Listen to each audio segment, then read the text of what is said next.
नमस्कार दोस्तों, मैं हूं रेलवे पॉइंट्समैन अंकुश। दोस्तों स्वागत है एक और नए वीडियो में। और आज की इस वीडियो में हम करने वाले हैं खास बातचीत, मतलब आपके सभी सवालों के जवाब सीधा यहीं इसी वीडियो में। आप लोगों ने कमेंट में मुझसे बहुत सारे सवाल पूछे हैं, सैलरी पूछी है, रेलवे में मैं क्या काम करता हूं और मेरी ड्यूटी का टाइम क्या होता है, मेरी ड्यूटी की प्लेस क्या है, और साथ ही ग्रुप डी एनटीपीसी एएलपी से जुड़े हुए कुछ लेटेस्ट अपडेट के बारे में भी आपने कमेंट करे हैं। और भी कुछ इंटरनल आपने कमेंट करे हैं, तो उन सभी कमेंट का डिटेल में और फुल एक्सप्लेनेशन के साथ हम जवाब देने वाले हैं। हो सकता है कि उनमें से आपके भी कुछ डाउट होंगे, तो हर एक चीज़ क्लियर करने के लिए वीडियो को एंड तक जरूर देखिएगा।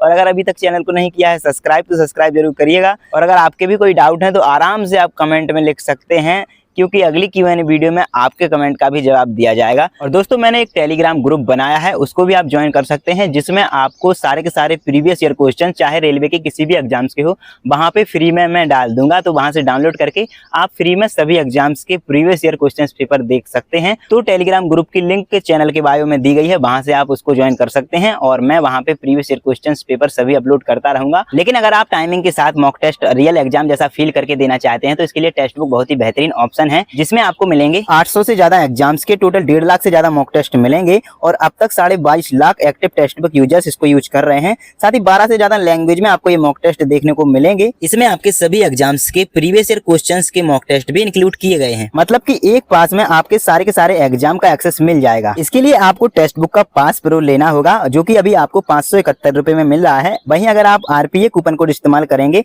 तो 12% का इंस्टेंट डिस्काउंट भी आपको मिल जाएगा। तो अगर आप रेलवे, SSC, बैंक या किसी भी अन्य गवर्नमेंट एग्जाम की तैयारी कर रहे हैं, तो आपको टेक्स्ट बुक का पास प्रो जरूर लेना चाहिए, जिससे कि आपको अपना सारा ऑल इंडिया रैंक पता चल सके कि आपकी तैयारी किस लेवल की चल रही है और आपकी रैंक क्या लग रही है। साथ ही आप इसकी जब एनालिसिस करेंगे तो आपको बहुत सारी चीजें ऐसी देखने को मिलेंगी जो आपके एग्जाम में काम आ सकती हैं। तो जिसने भी अभी तक टेक्स्ट बुक का पास प्रो बाय नहीं किया है, लिंक डिस्क्रिप्शन में दी गई है, जाइए वहां से ऐप को डाउनलोड करिए और पास प्रो बाय कीजिए और अपने मॉक टेस्ट देकर अपनी प्रिपरेशन को शानदार बनाइए। चलिए वीडियो में आगे बढ़ते हैं और बिना किसी देरी के पढ़ते हैं पहला कमेंट। पहला कमेंट है ऑफिशियल साहिल के द्वारा किया गया है। कह रहे हैं कि रेलवे में रिटायरमेंट के बाद पेंशन मिलती है क्या? बिल्कुल साहिल भाई, रेलवे में रिटायरमेंट के बाद पेंशन मिलती है, लेकिन पेंशन सिर्फ उन्हीं को मिलती है जिन्होंने 1 जनवरी 2004 से पहले ज्वाइन किया था, मतलब कि जो OPS के अंदर में आते हैं। लेकिन 1 जनवरी 2004 के बाद के जितने भी ज्वाइन किए हुए एम्प्लॉय हैं, वो आते हैं न्यू पेंशन स्कीम यानी कि NPS के अंडर में। और NPS में कोई मंथली फिक्स पेंशन नहीं होती है। इसमें आपका जब रिटायरमेंट होता है तो आपको लंप सम मिल जाता है, मतलब अमाउंट मिल जाता है, उसमें से कुछ बच जाता है और उनमें से आपको मंथली पेंशन मिलती है, वो भी जितना आपको मार्केट से रिटर्न मिलेगा। तो NPS वाले एम्प्लॉय की जो पेंशन है वो मार्केट पे डिपेंड करेगी। दूसरा कमेंट है टारगेट ALP के द्वारा किया गया है। वो कह रहे हैं कि क्या हर साल अप्रेंटिस में फॉर्म भरे जाते हैं? बिल्कुल, हर साल अप्रेंटिस में फॉर्म भरे जाते हैं और अलग अलग जोन से अलग अलग इसके लिए फॉर्म अप्लाई होते हैं। बाकी ये सारी चीज़ें आप ऑफिशियली वेबसाइट पे जाके भी देख सकते हैं और sarkariresult.com पे भी ये जानकारी आपको मिल जाएगी। आप चाहे किसी भी जोन से अप्रेंटिस कर लें, बाकी जब रेलवे की जॉब के लिए आप अप्लाई करेंगे तो इसका फायदा आपको हर एक जोन के लिए मिल जाएगा। अगला कमेंट शिव कुमार चौहान द्वारा किया गया है। वो कह रहे हैं कि मेरे अप्रेंटिस का DB हो गया है, अब क्या 10वीं और ITI के हिसाब से इसकी मेरिट बनती है या फिर सिर्फ ITI की? तो भाई ये 10वीं और ITI दोनों के एवरेज के हिसाब से ही मेरिट बनती है और इसी मेरिट में आपको आना पड़ेगा। अगला कमेंट इंडियन एवराज द्वारा किया गया है। वो कह रहे हैं कि क्या रेलवे ग्रुप डी 2024 की भर्ती को 32,400 से बढ़ाकर 70,000 कर दिया है? तो देखिए, अभी ऑफिशियली ऐसी कोई अनाउंसमेंट या ऐसा कोई भी नोटिस नहीं आया है जिसके बेस पे हम कह सकें कि 70,000 वैकेंसी हो गई हैं। बाकी सारे नोटिस वायरल होते रहते हैं और मेरे हिसाब से ये वाली वैकेंसी इंक्रीज नहीं होगी। बाकी जो 2025 की वैकेंसी आएगी उसमें ये वैकेंसी आ सकती है और बढ़ भी सकती है। तो आगे के नोटिफिकेशन का हम इंतजार करेंगे, जब कोई ऑफिशियल नोटिफिकेशन आएगा तब जाके इसको हम कंफर्म कर सकते हैं। अभी के हिसाब से आप अपनी तैयारी पे ध्यान दीजिए, इन सारे नोटिस पे बिल्कुल भी ध्यान नहीं दीजिए। अगला कमेंट है विक्रम प्रभात व्यास द्वारा किया गया है। वो कह रहे हैं कि क्या ग्रुप डी में वीकली ऑफ मिलता है? तो भाई देखिए, जितनी भी ग्रुप डी में पोस्टें आती हैं, टोटल पहले 18 आती थी, अभी 14 आती हैं, तो सभी के लिए वीकली ऑफ तो मिलता ही है, लेकिन कुछ पोस्टों में अलग अलग होता है।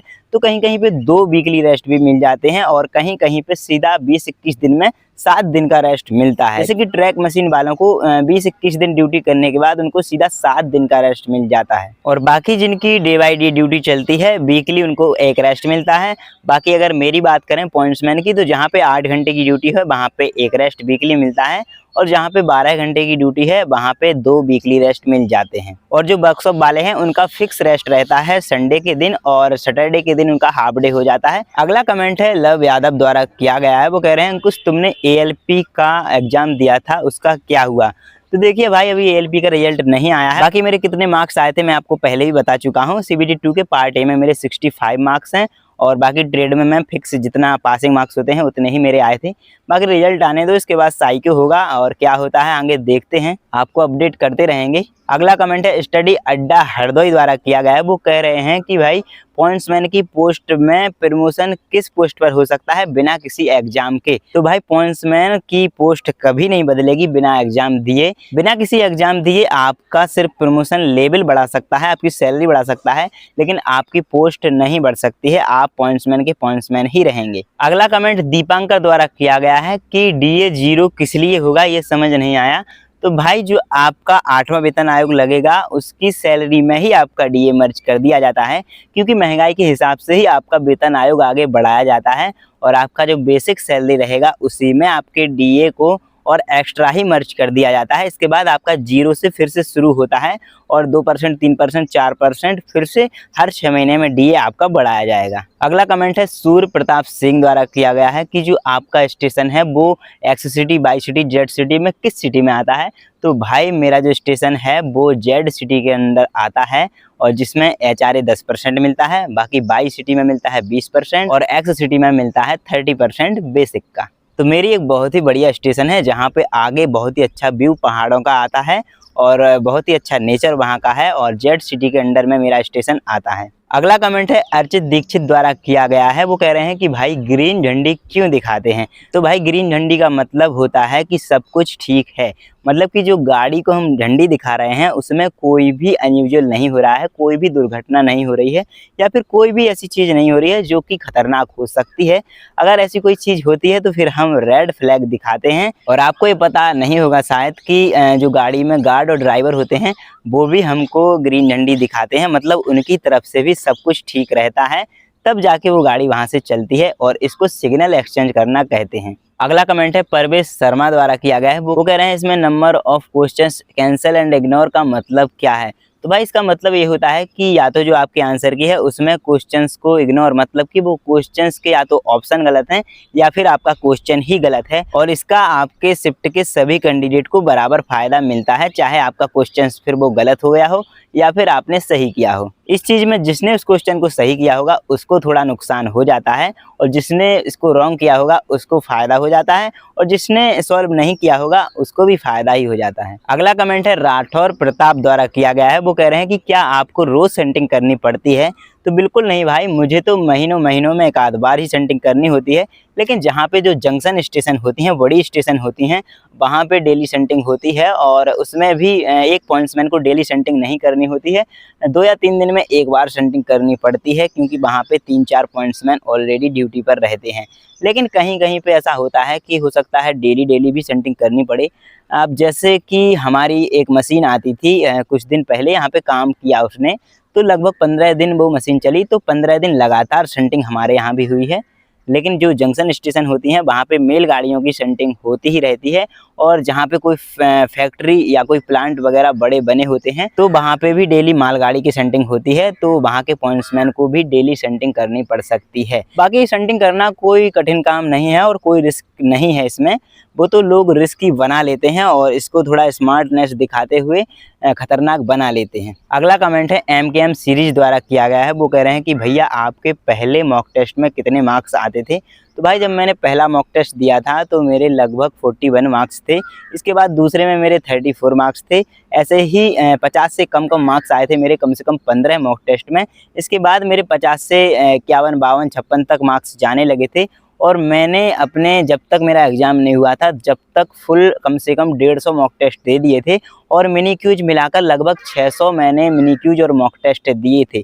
तब जाके मेरे लास्ट टाइम पे 70 से 80 के बीच में मार्क्स आते थे। ज़्यादातर मेरे मार्क्स 70 के आसपास ही रहते थे, और मेरे हाईएस्ट मार्क्स एक बार सिर्फ 84 आए थे। इसके बाद मेरे 84 से ज़्यादा कभी मार्क्स नहीं आए हैं, और जो मैंने लास्ट मॉक टेस्ट दिया था उसमें मेरे 73 मार्क्स आए थे। अगला कमेंट है दिलीप कुशवाहा द्वारा किया गया है। वो कह रहे हैं कि भाई पॉइंट्समैन की शुरुआती अप्रॉक्स सैलरी कितनी होती है।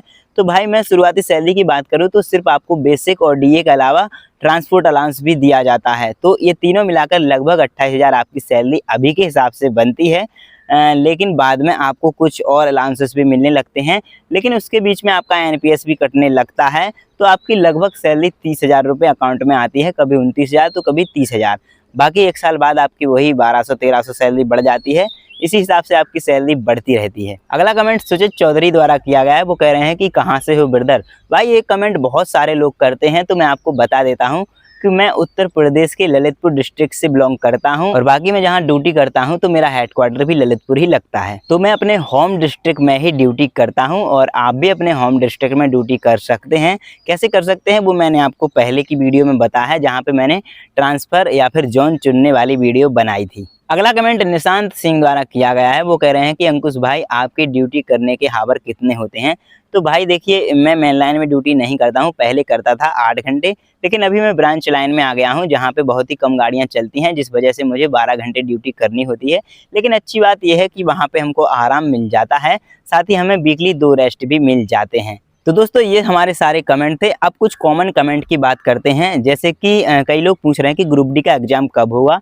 तो भाई देखिए, अगर आपका एग्ज़ाम सितंबर में हो जाता है, एसएससी की वजह से अगर आपका एग्ज़ाम नहीं आगे बढ़ता है तो फिर आपका सितंबर में एग्ज़ाम हो सकता है, लेकिन मुझे नहीं लग रहा है कि सितंबर में एग्ज़ाम अब होगा। तो आपका एग्ज़ाम नवंबर-दिसंबर तक ही जाएगा। तो अभी जो लोग ज़ीरो से शुरुआत करना चाहते हैं तो वो भी अभी ज़ीरो से अपनी प्रिपरेशन को स्टार्ट कर सकते हैं, और अपनी बहुत ही अच्छे से तैयारी करके इस एग्ज़ाम को आराम से पास कर सकते हैं। और अगले कुछ ऐसे कमेंट आते हैं कि भाई तैयारी कैसे करें, क्या करें। तो भाई इन सभी के लिए मैंने स्ट्रेटजी वीडियो बनाई है। एक तो फुल 5 मंथ की स्ट्रेटजी भी बनाई है, और अभी से लेकर आपके पास 5 महीने हैं। बाकी 90-90 दिन के अलग-अलग सब्जेक्ट की मैंने स्ट्रेटजी बनाई है, मैथ की, रीजनिंग की, साइंस की और जीके की भी।